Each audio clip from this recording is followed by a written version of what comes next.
kita untuk mengakses sumber. Satu-satunya kalau kita ingin mengakses sumber, kita adalah ke perpustakaan. Supaya kita...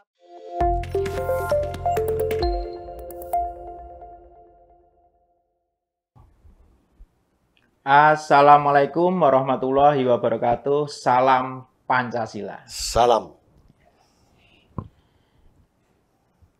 Berjumpa kembali di PKN Talk.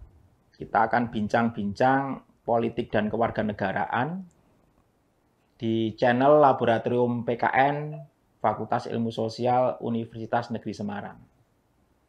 Kali ini kita akan bincang-bincang seputar pemuda dan pendidikan. Dan sudah hadir di tengah-tengah kita akan kulik, kita akan bertanya-tanya, narasumber sekaligus dosen senior pendidikan generasi muda dan kepramukaan, juga senior saya. Beliau kendati sama-sama menjadi dosen, tetapi tetap menjadi guru saya nih. Banyak sekali inspirasi, motivasi, juga pengalaman-pengalaman yang bisa kita share melalui Laboratorium PKN sebagai konon Pak Rektor ngendikan UNES Rumah Ilmu.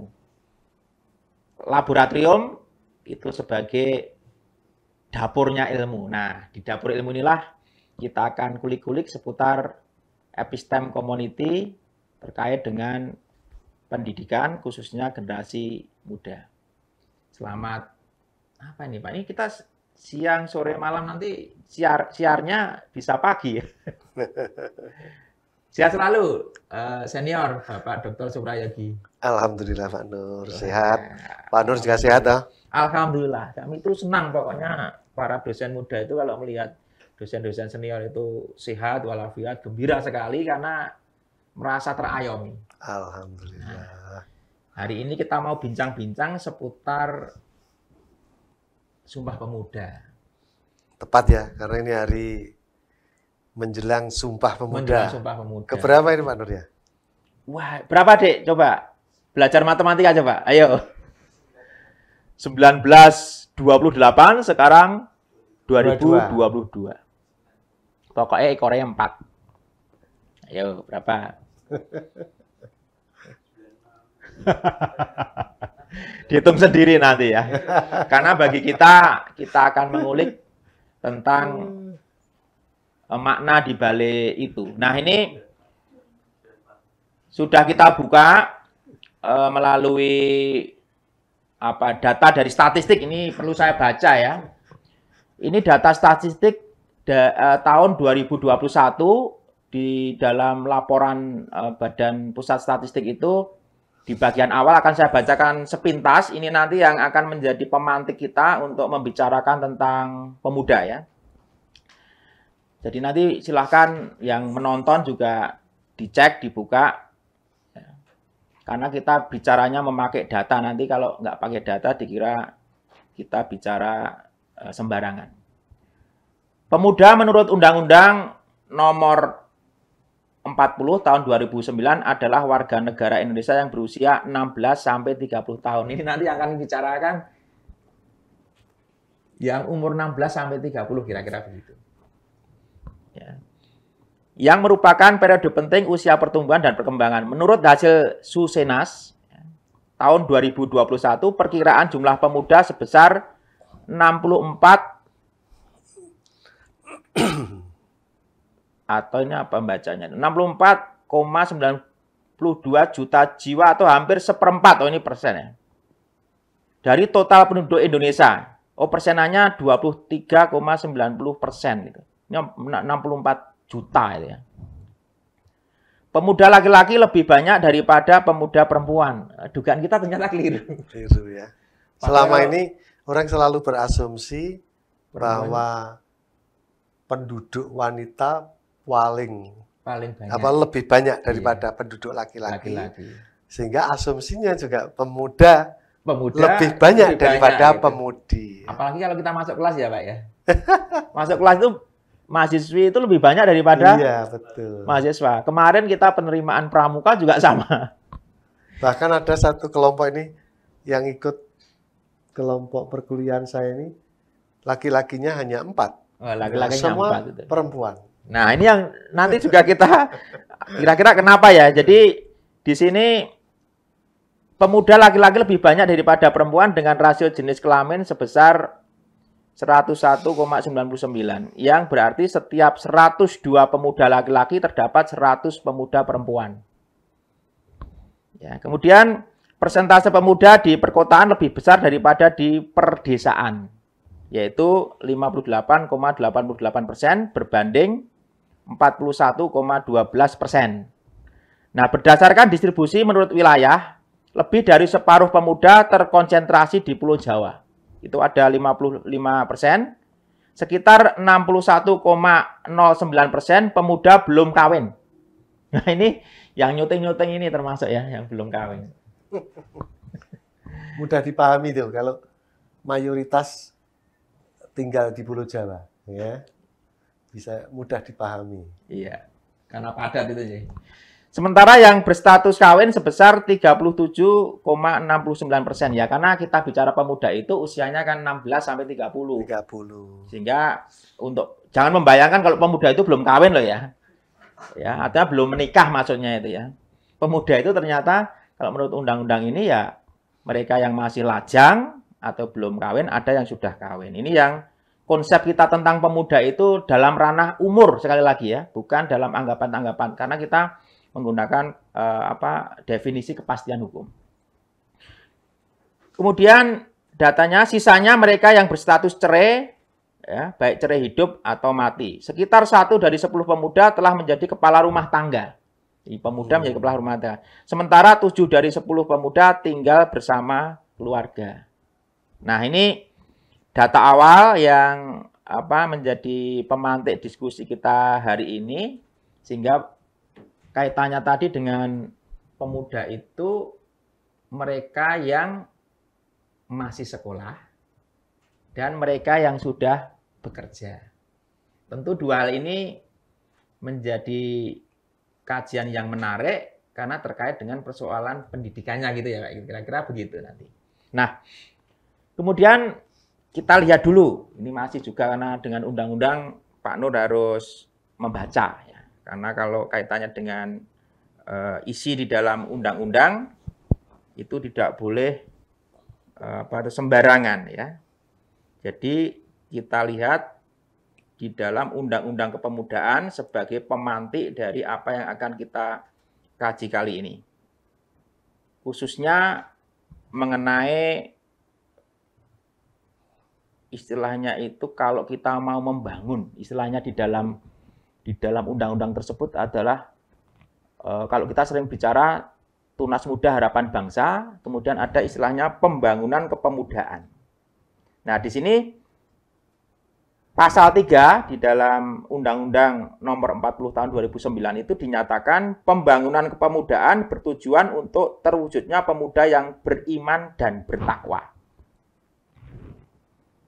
kepada Tuhan Yang Maha Esa, berakhlak mulia, sehat, cerdas, kreatif, inovatif, mandiri, demokratis, bertanggung jawab, berdaya saing, serta memiliki jiwa kepemimpinan, kewirausahaan, kepeloporan, dan kebangsaan berdasarkan Pancasila dan Undang-Undang Dasar 1000 dan Undang-Undang Dasar Negara Republik Indonesia tahun 1945 dalam kerangka Negara Kesatuan Republik Indonesia. Nah, yang kali ini semuanya itu berdasar kepada Pancasila. Jadi kalau pemahamannya Pancasila kacau, kira-kira gitu ya, Dr. Suprayogi ya. Ya semuanya jadi kacau gitu, karena pembangunan kepemudaan bertujuan untuk terwujudnya bla bla bla bla bla bla bla itu ya dasarnya adalah Pancasila. Nah, kalau Pancasilanya itu salah dipahami, ya bisa dipastikan pemahaman-pemahaman berikutnya juga kacau. Oke. Karena itu inovatif pun harus inovatif, filternya ya Pancasila. Gitu. Kreatif juga. Kreatif Pancasila. Filternya Pancasila. Itu yang seringkali dilupakan ya, dilupakan.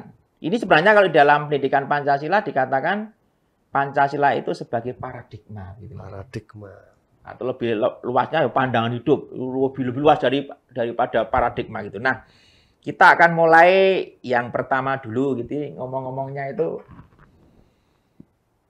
hebatnya Dr. Suprayogi ini pernah jadi muda. Ya. Nah, di dalam pembangunan ini nanti ada yang namanya itu penyadaran kepemudaan di dalam undang-undang ini. Yang artinya apa? Pemuda harus disadarkan terhadap tantangan gitu. Nah, dulu semasa mudanya Dr. Suprayogi ini, kita bicara bincang-bincang ke masa lalu gitu, bisa diceritakan ini, Dr. Suprayogi menjalani masa-masa mudanya itu di mana dan kira-kira situasi saat itu, baik ekonomi ataupun pendidikannya seperti apa, itu gimana nih Dr. Suprayogi? Masa mudanya ini. Ini masa mudanya ganteng sekali itu berarti, ya. Nanti bisa ditayangkan ya sama apa ini lab gitu ya. Berarti nanti kita minta fotonya. Ini mau buka-buka rahasia ini Pak Nur. Ya lah. Lah mau tanya saya dulu mudanya gimana itu. Iya. Baik Pak Nur. Jadi begini. Kalau menanyakan tentang zaman muda saya itu seperti apa, lalu dikomparasi dengan kondisi sekarang. Tentu saja beda zamannya, pasti beda masalahnya, beda tantangannya. Ya. Juga perkembangan teknologinya juga. Nah, itu. Jadi pasti akan berbeda Pak Nur. Jadi sebagaimana tadi dikatakan kan di dalam undang-undang itu ditetapkan bahwa pemuda itu usia 16 sampai 30. Nah, saya berarti kalau usia 16 itu kan berarti kira-kira di tahun 1964.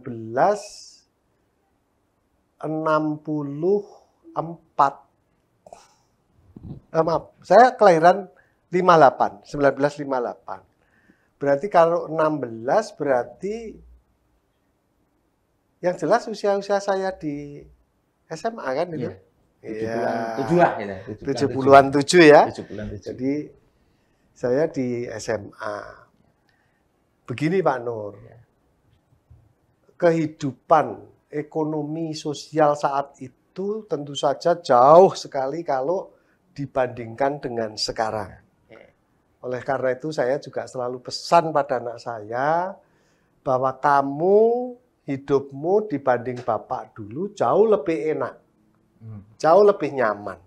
Tapi jangan lupa, tantanganmu ke depan juga lebih berat daripada tantangan bapak saat itu. Lebih kompleks juga ya? Lebih kompleks ya. Nah, kenapa begitu ya? Karena yang jelas kalau sekarang kan hampir semua anak, semua pemuda sudah bisa mengenyam pendidikan yang layak.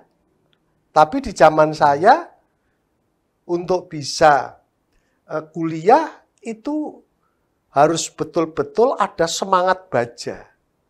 Semangat baja dari siapa?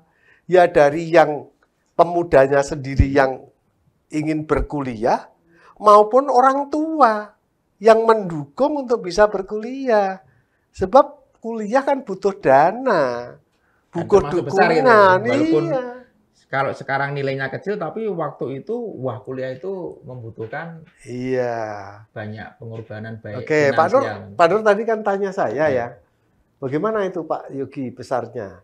Saya lahir tidak di Jawa Pak Nur. Ya, sekalipun nama saya Suprayogi, saya lahir di Sumatera.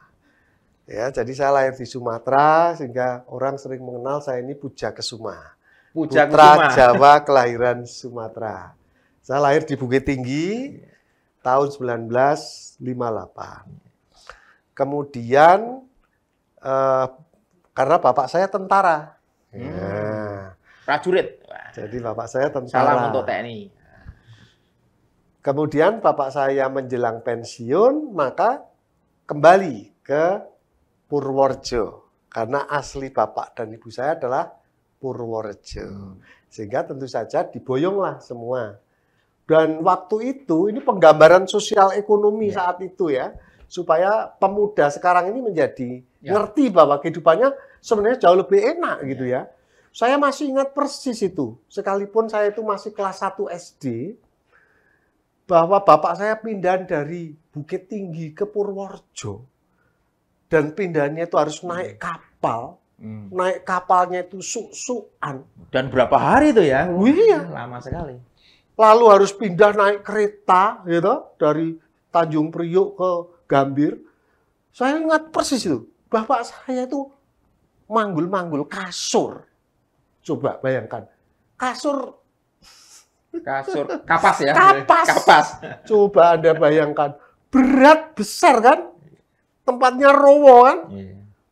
Tapi kalau berpikir sekarang, regane piro? Iya. Ngapain dibawa gitu? Kenapa dibawa? Itu kan gambaran sosial ekonomi bahwa saat itu memang kehidupan itu masih relatif ya sederhana, rekoso gitu ya. Iya. Dan saya masih ingat dari turun di stasiun Kutoarjo malam pulang ke desa tempat bapak ibu saya itu belum bisa naik mobil, enggak ada waktu itu, terlalu mahal. Maka naiknya apa? Naik andong, bawa barang sekian banyaknya, satu andong coba. Ya. Padahal yang dibawa itu saya baru tahu setelahnya.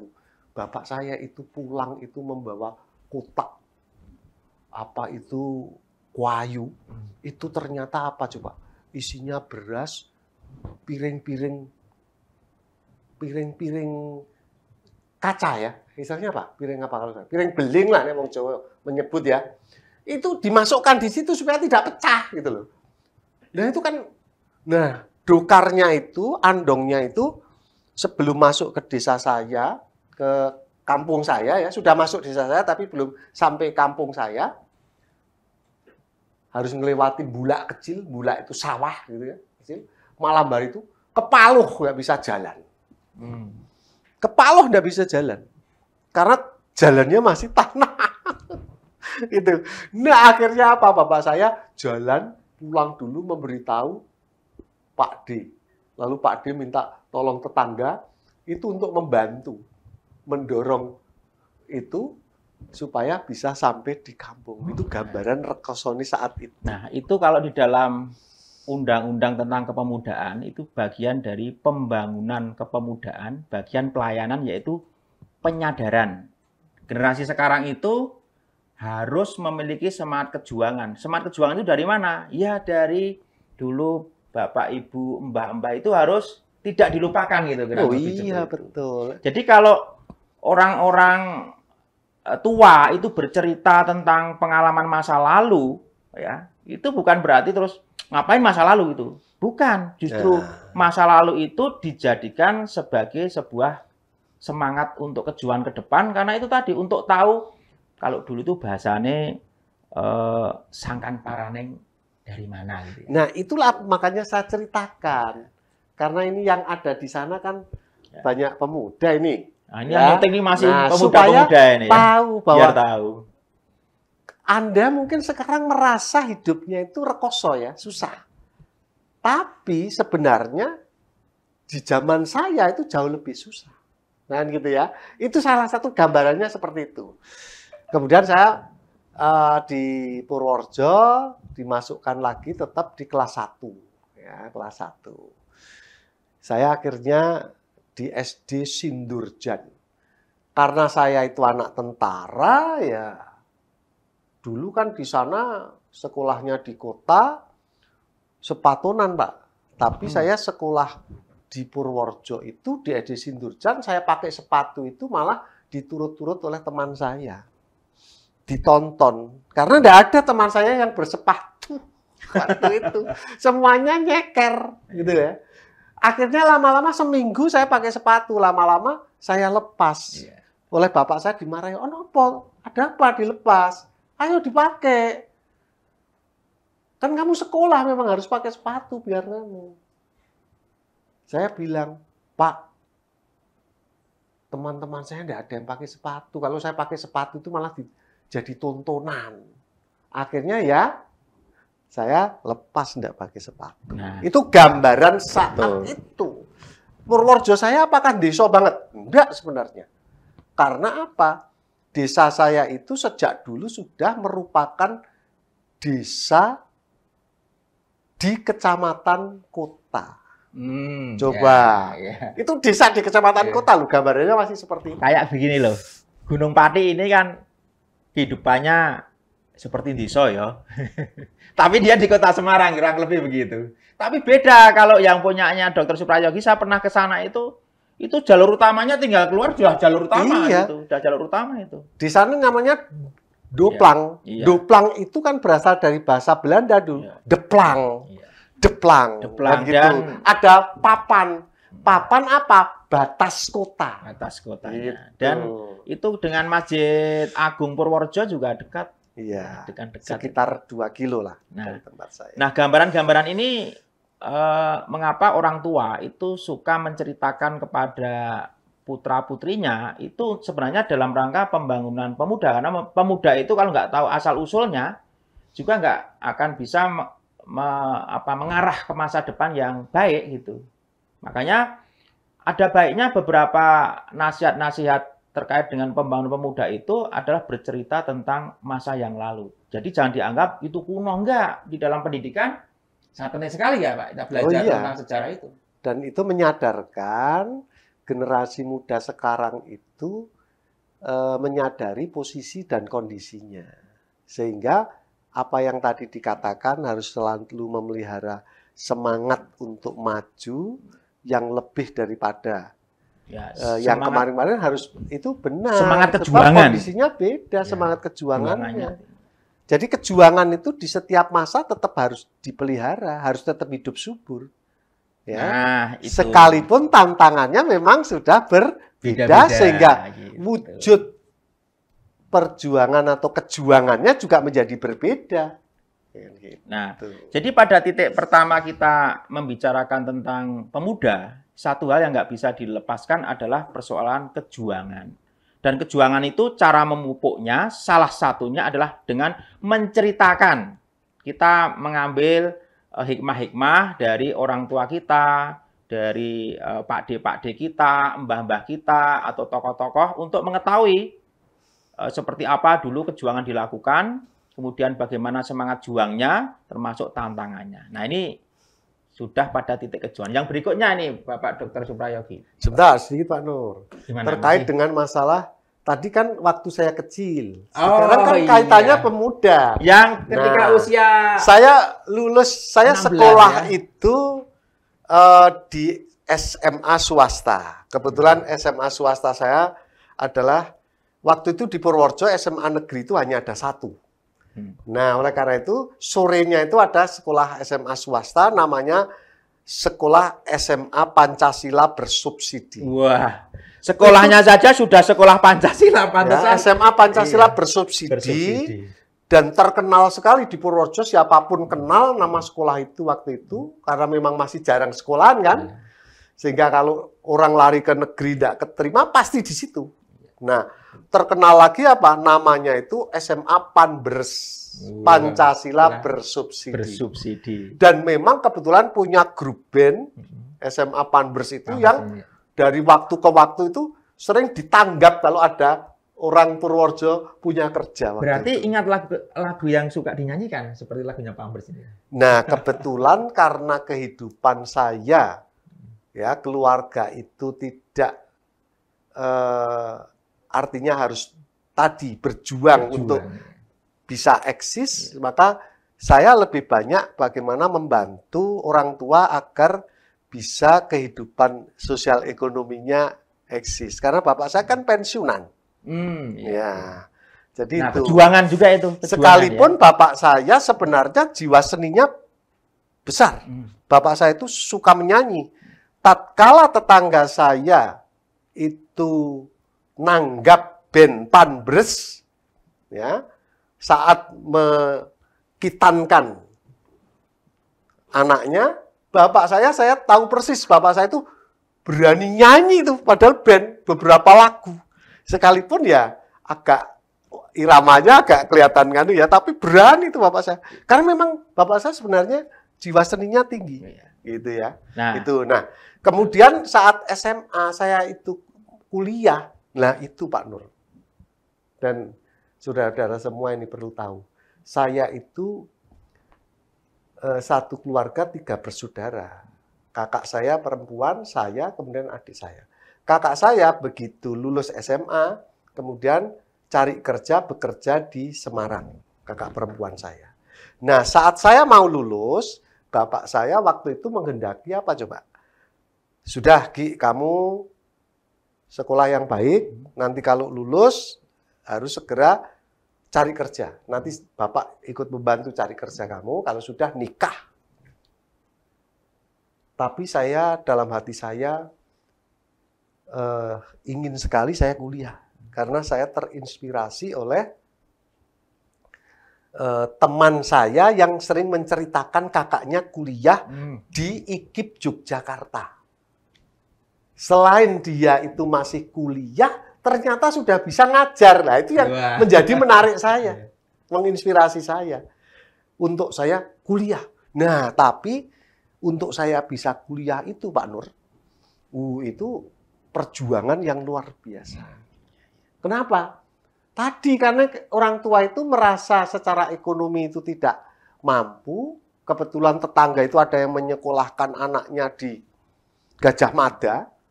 Itu harus menjual sawah, menjual kerbau gitu untuk biaya. Bapak saya tidak sanggup.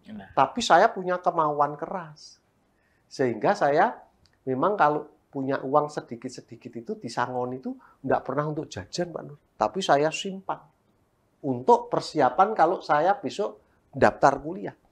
Dan saya merayu ibu saya. Bapak saya bilang, Bapak orang tidak kuat ngeragati. Tapi saya merayu ibu saya. Lama-lama ibu saya itu mengabulkan. Sampai saya menawarnya begini loh Pak Nur. Saya manggilnya ibu saya kan Mama. Mak, kalau Mama enggak kuat membiayai saya sampai selesai, paling tidak 1 tahun lah saya dibayari. Mama saya masih kelihatan keberatan. Saya bilang, kalau masih keberatan, saya dibayari 1 semester saja. Nanti sambil kuliah saya tak sambil bekerja. Itu kemauan saya. Ya, luar biasa kan? Artinya nggak gampang saya untuk bisa diiyakan kuliah itu. Dan akhirnya betul. Mama saya bilang, ya sudah, kamu kuliah. Mama punya sedikit perhiasan nanti saya jualnya untuk kuliah kamu. Nah ini loh. Dari cerita ini ya, nanti kalau pertama para pemuda-pemudi itu, tanyakanlah kepada orang tua untuk menghargai seberapa dulu orang tua berjuang buat kita. Walaupun dalam agama itu emas 1 gunung nggak mampu menukar ya pengabdian yang diberikan oleh orang tua. Tetapi kalau dilihat, nanti coba dilihat di pasal 6 ya dalam Undang-Undang Nomor 40 Tahun 2009 itu bagian dari pelayanan pemuda itu menumbuhkan kejuangan. Tadi juga ada kesukarelaan, tanggung jawab. Keinginan untuk maju itu juga bukan kemudian menyalahkan keadaan seperti kondisi sosial budaya atau sosial ekonominya orang tua, tapi ada upaya-upaya untuk membangun masa depan yang lebih baik. Dan di dalam pasal ini misalnya dikatakan pelayanan kepemudaan dilaksanakan sesuai dengan karakteristik pemuda, yaitu memiliki semangat kejuangan. Semangat kejuangan didapat dari cerita-cerita orang tua atau sahabat yang lebih tua dan sebagainya. Kemudian kesukarelaan. Tadi Dr. Suprayogi itu banyak sekali melakukan membantu ya. Apa yang orang tua ingin lakukan itu tidak cuman berpangku tangan. Tinggal jaluk opo iki gitu ya. Tapi sudah mencoba kepada ini tanggung jawab. Nah, itu di pasal 6 itu tanggung jawab, kemudian kesatrianya. Oh, saya setiap hari itu, Pak. Kesatria. Coba ini kesatrianya itu. Sekarang sekolah saya siang, jam 1 maksudnya. Sampai jam 11 setiap hari saya di sawah. Nah, Nyangkul, macam-macam lah. nah, Sampai ya pokoknya iya banyak. betul. Jadi begini, di dalam namanya pemuda itu dari usia 16 sampai 30 itu sebenarnya dia ada dalam usia pengangguran semu dan usia produktif. Maka jangan biarkan menjadi beban gitu. Menjadi pemuda itu jangan lagi menjadi beban kalau bisa. Iya. Nah, itu yang harus kemudian dipikirkan oleh pemuda-pemuda sekarang ya, untuk bagaimana meringankan beban dari orang-orang yang mencintai kita. Ya, Nah, ini itulah yang makanya saat saya kuliah, kebetulan Pak Nur, saya kuliah di IKIP Semarang, inginnya dulu di UGM Pak Nur. Tapi tentu saja nggak kuat lah, nggak berani. Saya maka harus tahu diri, saya dicari di IKIP Semarang. Nah, begitu saya kuliah, mendaftar, sudah diterima, saya lihat ada pengumuman. Bagi anak veteran, ya, PKRI, ya, veteran, pembela kemerdekaan Republik Indonesia, itu kalau bisa membuktikan diberi kesempatan untuk bisa bebas SPP selama 2 semester. Wah, ini. Maka saya setelah diam-diam segera pulang ke Purworejo, tanya pada bapak saya, Pak, pinjam SK veterannya, saya urus ke kantor veteran. Akhirnya saya dapat surat, saya urus, sehingga saya bebas SPP selama 2 semester. Hanya bayar praktik. Nah, sehingga sudah meringankan orang tua kan, saya beritahu orang tua, uang saya kembalikan, karena uang saya sudah saya bayarkan itu dikembalikan. Nah, kemudian alhamdulillah mulai semester 3, akhir semester 2 itu, atas dasar IP yang didapatkan, indeks prestasi, waktu itu ada 2 mahasiswa di jurusan yang dapat beasiswa, dan kebetulan salah satu adalah saya. Nah, itu jadi orang gitu kan. Nah, inilah yang harus dijadikan sebagai patokan awal bahwa membangun pemuda, ini dikenal dengan pelayanan pemuda. Ini salah satunya adalah mengenalkan tentang bagaimana perjuangan-perjuangan yang sudah dilakukan oleh orang tua melalui cerita-cerita ini.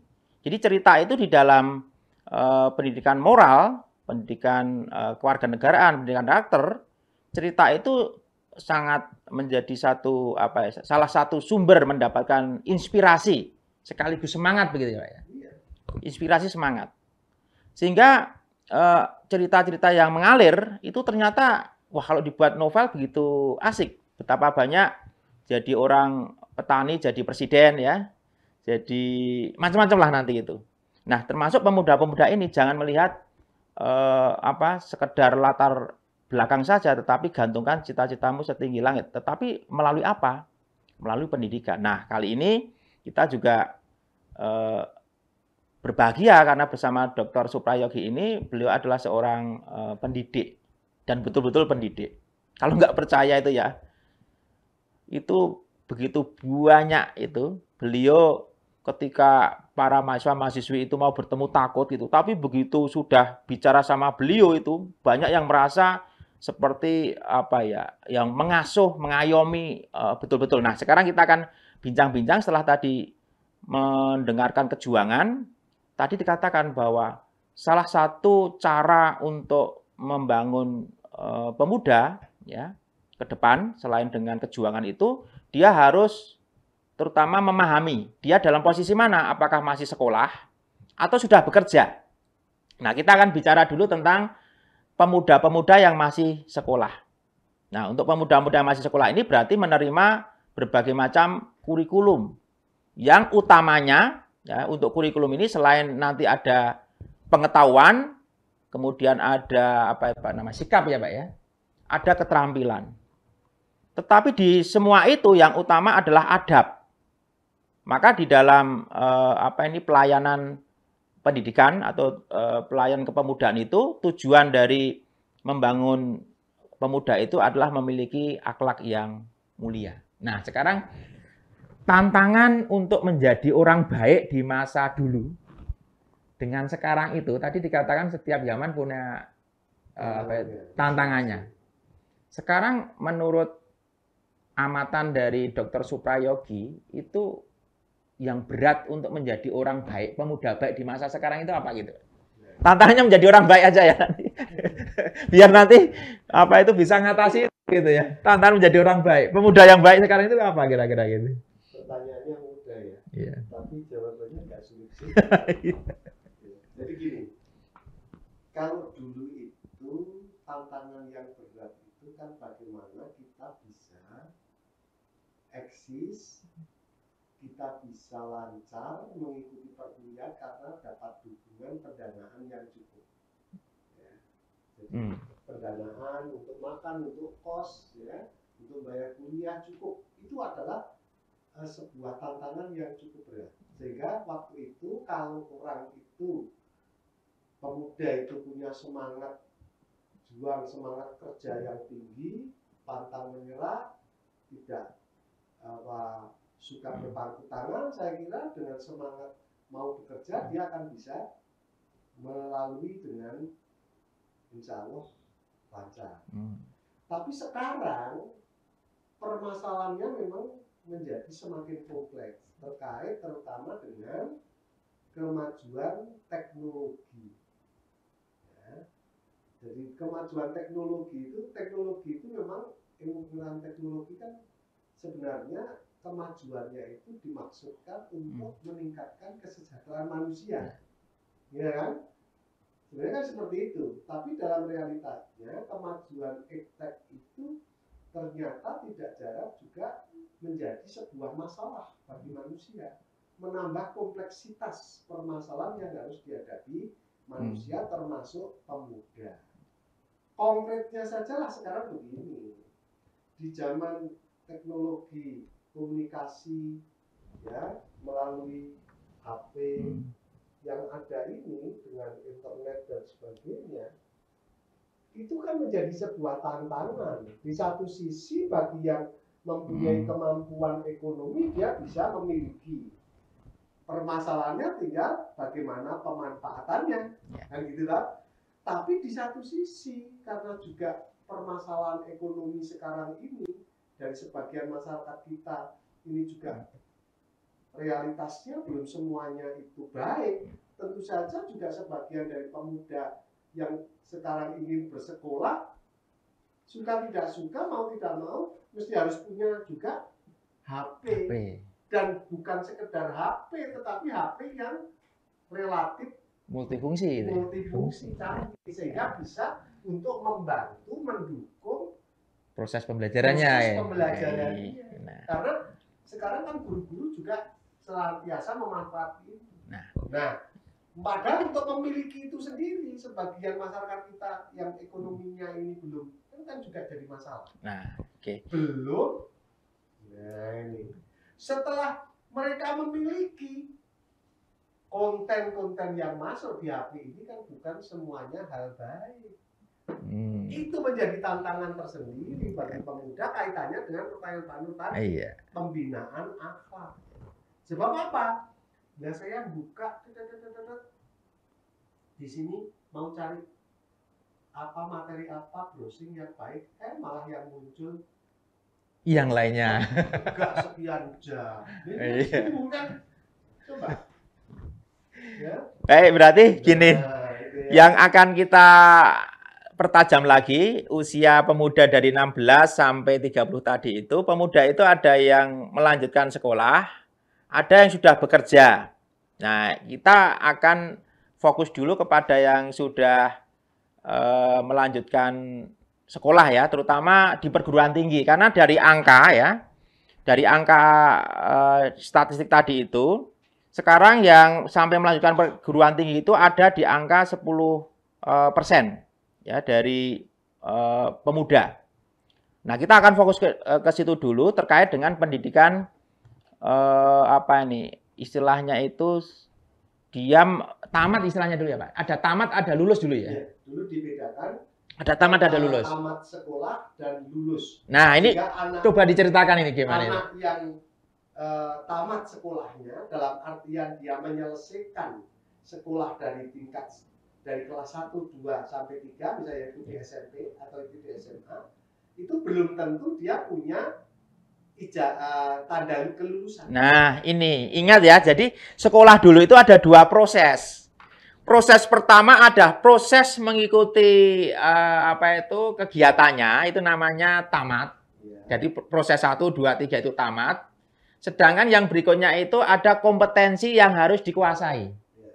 Itu juga harus istilahnya lulus ketika diuji itu. Jadi saya gini, Ya.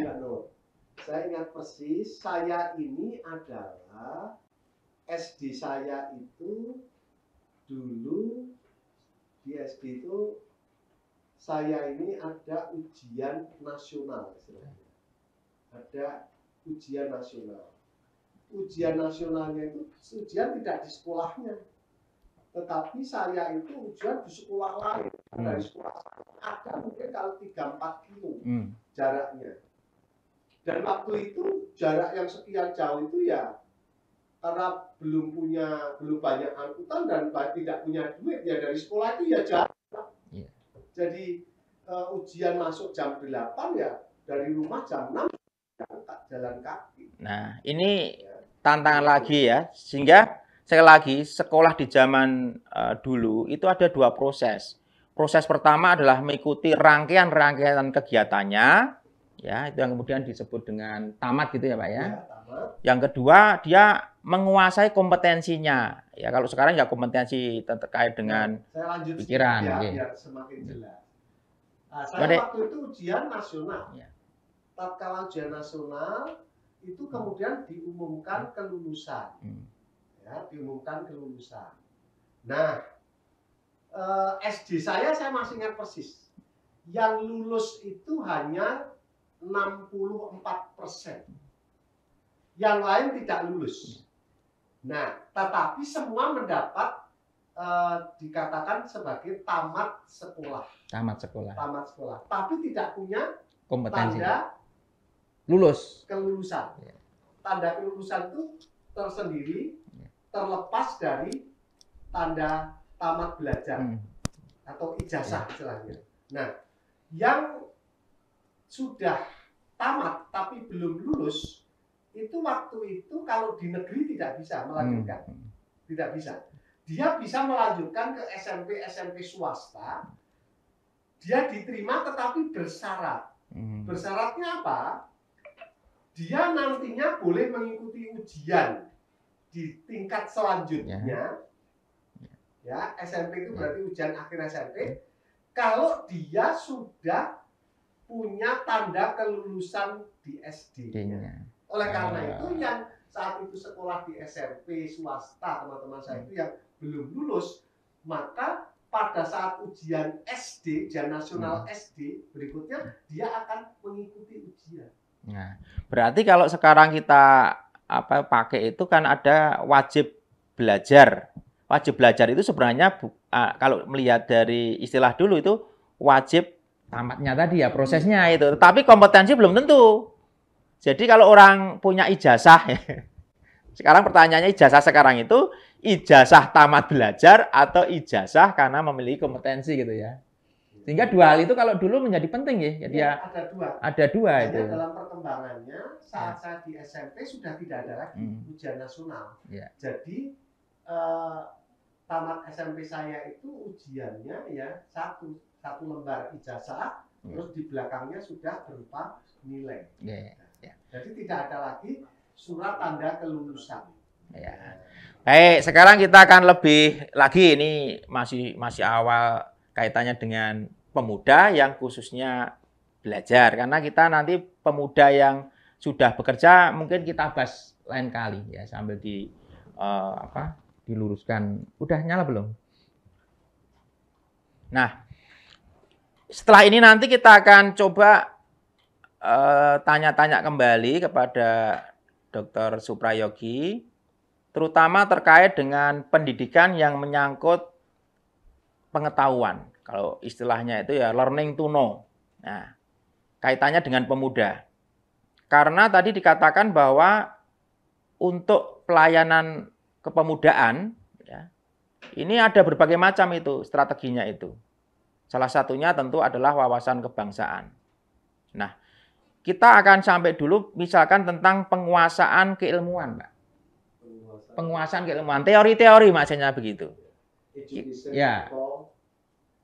Ya, artinya apakah ada perubahan pendidikan di masa lalu dengan sekarang terkait dengan penguasaan teoritik? Mengingat kalau dulu orang mau punya teori itu kan cari bukunya sulit. Punya bukunya sulit, cari jurnal juga belum banyak, bahkan cari fotokopi kalau di desa saya juga nggak ada gitu. Kalau sekarang semuanya sudah ada di teori-teori, ada di HP. Tapi yang namanya penguasaan teori kan bukan berarti dia mengetahui sumbernya saja gitu. Tapi bagaimana membangun aksioma-aksioma itu menjadi bangunan keilmuan di dalam otak kita. Nah, maksud saya yang pertama kita bahas ini untuk Dr. Suprayogi terkait dengan teori ini sekarang dengan banyaknya gadget-gadget. Oh, itu sudah ada di laptop saya, itu sudah ada di HP saya gitu. Untuk bekal menjadi ke depan menjadi manusia yang baik. Sebenarnya penguasaan teoritik itu seperti apa sih untuk learning to know-nya tadi itu? Jadi gini ya, saya masih ingat persis, kalau saya sampai di SMA, itu kelihatannya belum ada tradisi untuk fotokopi. Jadi waktu itu masih biasa. Masih nulis gitu ya? Kalau guru itu tidak bisa hadir atau ada tugas, maka biasanya ninggal catatan, ada teman yang mencatat di papan tulis. Masih ingat saya dulu. Lalu itu.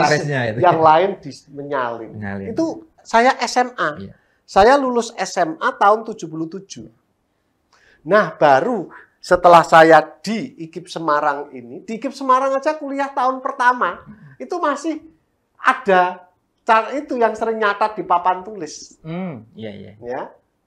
Dosen yang mencatatkan di papan tulis juga masih ada. Itu di tahun pertama, tahun 78 saya. Sehingga waktu itu masih yang namanya fotokopi, wah itu sesuatu yang masih langka. Baru di tahun 79, 80 itu mulai fotokopi mulai agak mudah, mulai menjadi familiar bagi mahasiswa. Sehingga kita kalau itu pinjam itu tidak lalu harus dicatat. Kalau dulu enggak gitu, buku saya itu, catatan saya itu laris manis dulu. Karena saya kalau kuliah itu sergap sih, catat, punya catatan sini. Jadi teman itu enggak punya catatan, tapi apa yang diomongkan dosen itu saya hampir semuanya punya catatan. Nah itu laris manis dipinjami oleh teman. Di sana dipinjam semalam, disalin. Kalau sudah familiar fotokopi enggak mungkin lah disalin. Ya kan cepet jeret gitu. Nah, baru tahun 1980 itu baru yang namanya fotokopi.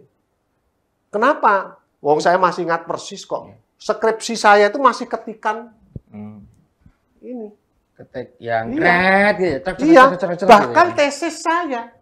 Jadi dulu itu lulus sarjana muda itu nyusun skripsi, lalu lulus S1-nya itu istilahnya sudah tesis. Ya, dulu tesis gitu. Nah, itu saya masih diketik dan saya ketikkan karena saya tidak punya mesin ketik. Gitu loh. Di sarjana muda itu saya ketikkan. Sehingga kalau yang salah-salah itu masih ditipkan itu tebel-tebel gitu. Masih pakai tipak ya. Nah, mengetahui hal yang seperti itu, pertanyaan Pak Nur tentu saja untuk mengakses ya bahasa sekarang gitu ya. Mengakses sumber belajar itu ya waktu itu tentu saja masih sangat terbatas. Sehingga dulu kalau saya Pak Nur dulu itu saya ingat persis ya, dosen itu kan beda dengan di SMA ya kelihatannya belajar. Jadi dosen kalau masuk pertama kali itu kan mesti dia akan menjelaskan mata kuliah ini begini. Nanti bukunya, literaturnya ini ada berapa banyak gitu. Nah, saya itu punya komitmen diri saya. Saya punya komitmen diri. Bahwa saya kalau bisa setiap mata kuliah, karena saya tahu nanti akan ada skripsi, saya mesti harus punya yang namanya literatur itu minimal 4. Nah, itu komitmen diri saya. Pertanyaannya sekarang gini, mahasiswa punya buku apa ya gitu ya? Nah, ini yang saya cerita Pak Nur. Saya waktu itu untuk bisa punya buku itu, oleh karena itu, dan itu bisa dibuktikan sekarang. Buku saya itu ada satu kamar. Ya, ada satu kamar itu. Sebagian di Pangan Rayap ini belum saya bersihkan di rumah lama. Saya satu kamar lah. Waktu itu bagaimana caranya? Buku masih mahal. Maka dulu masih sangat umum diktat gitu ya. Di puter itu lah. Pakai diputer ya, itu diperbanyak terus kita beli yang seperti itu masih banyak. Yang kedua Pak Nur, saya itu setiap kosong kuliah itu pasti nongkrong di perpustakaan. Dan saya jadi anggota perpustakaan waktu itu perpustakaan IKIP Semarang jelas, perpustakaan Dinas Pendidikan.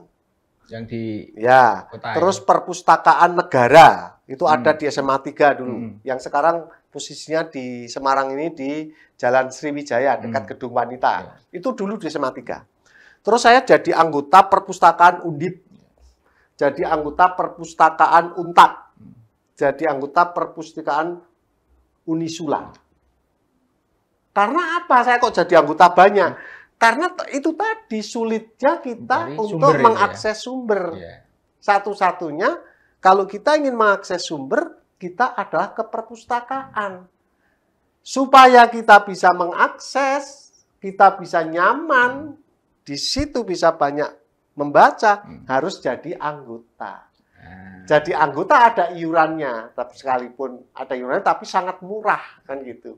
Nah, disitulah saya bisa mengakses. Kalau sekarang yang kedua Pak Nur, mahasiswanya kita tanya itu Pak, dua kartu mahasiswa itu sekarang punya kartu perpustakaan mana saja gitu. Punya kartu mana saja gitu ya. Sekarang terus gini, saya Pak ke perpustakaan, kemana itu? Ke perpustakaan itu loh yang kafe apa lu? Kok kafe ke perpustakaan sih? Kan akses. Yang penting ada wifi-nya, terus cari jurnal, cari apa, ya mungkin itu beda ya. Selain itu Pak Nur, saya selain ke perpustakaan-perpustakaan itu yang saya cari, saya selalu nongkrong di Johar Atas. Tahu Johar Atas sekarang udah ada ya, sudah berubah. Johar Atas itu, Pak Nur pernah ketika ke Semarang pertama itu ke sana adalah toko buku. Iya, buku-buku. Macam-macam buku terutama ada di sana. buku second. Iya. Nah, jadi buku bekas. Buku bekas. Itu saya selalu nongkrong di Johar Atas dan saya punya langganan yang di situ tempat saya nongkrong yang namanya Mas Narto, itu baik sekali dengan saya. Jadi buku apa saja digadukan. Ya. Nah, pertanyaan sekarang memang sudah berbeda ya sumbernya antara pemuda dengan yang dulu, karena dulu sumbernya salah satunya di buku, sekarang sudah dimasukkan dalam electronic book dan sebagainya. Tapi yang menjadi pertanyaan, apakah sama cara kita atau cara mengalaminya ketika membaca dengan membaca di HP atau di laptop ya? Kalau sumber mungkin sama, tapi yang menjadi perbedaan itu adalah mungkin ini belum ada penelitian tentang membaca, ketahanannya setiap orang itu membaca pakai layar sama buku, belum ada juga penelitian gitu ya. Tapi yang utama adalah kartu perpustakaan nampaknya sekarang nggak diperhatikan. Ke perpustakaan kalau hanya ada mau ujian akhir, kalau ada tugas nyari kok nggak ada gitu ya. Tapi perpustakaan sebagai tempat untuk bermain, untuk menambah ilmu itu sekarang yang jadi titik persoalan gitu. Itu yang Dr. Kelihatannya sekarang nggak populer ya. Saya beberapa waktu lalu itu ke perpustakaan kita itu yang ada di gedung sana ya. Di yang perpustakaan UNES. Oh ya di UNES ya. Di rumah ilmu. Itu ternyata nggak rame itu ya. Padahal zaman saya kuliah itu perpustakaan itu rame sekali. Yang namanya saya ini teramat-amat sering perpustakaan itu sudah tutup karena harus tutup karena sudah jam kerjanya sudah selesai. Saya itu belum selesai sampai diusir lebih dari sekali. Waktu itu seperti itu, saya biasa sekali teramat sering diusir baik di perpustakaan daerah, perusahaan negara maupun di UNES.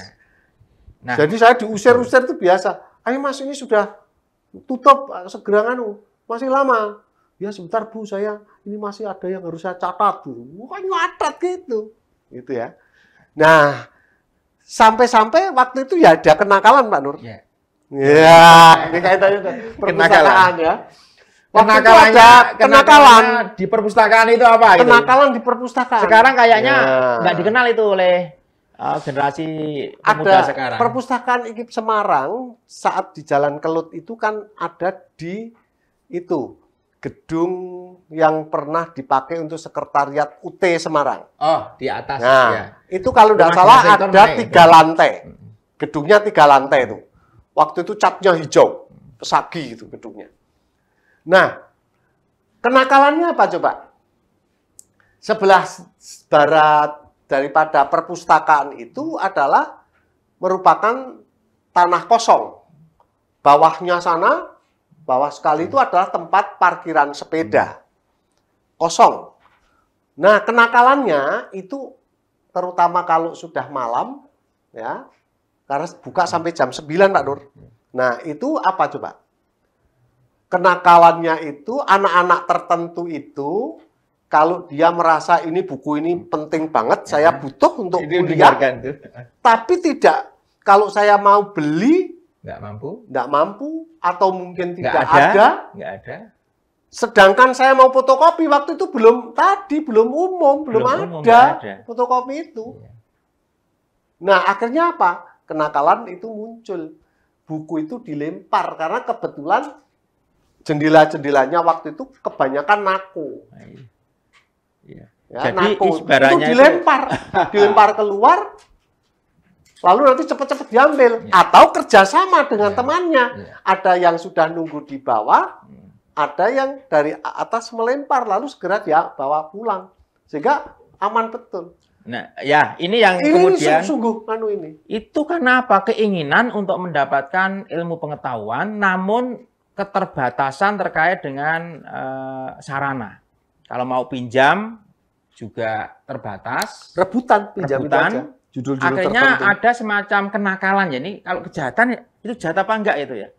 Mungkin lebih kenakal dulu. Karena beberapa itu kemudian dikembalikan kalau selesai gitu ya.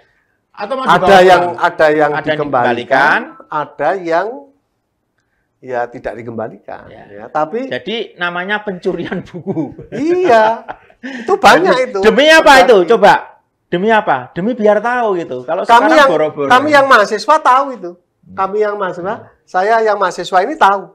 Ada yang seperti itu. Iya. Sekalipun bukan saya sok bersih, saya termasuk yang tidak pernah mau begitu. Termasuk salah satunya adalah menyobek isinya. Kalau penting, waktu itu. Ya, isinya itu disobek. Itu. Sekarang kejahatan itu kenapanya nggak kita lihat ya?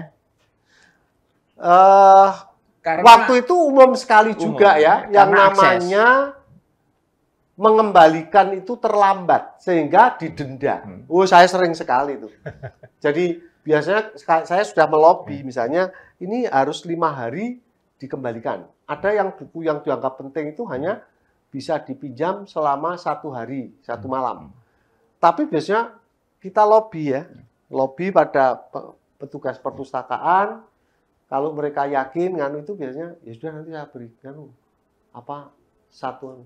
Atau sering ada buku tertentu itu yang seolah-olah menjadi milik kita. Selama 1 semester itu kita perpanjang terus gitu. Ya, yang buku sulit itu. Nah, karena ada maksimal pinjaman masalahnya kan? Iya. Nah, maksimal kalau tidak salah waktu itu 5 maksimal. Nah, itu berarti akses ya. Kita baru bicara learning Tunu aja banyak. Sekarang secara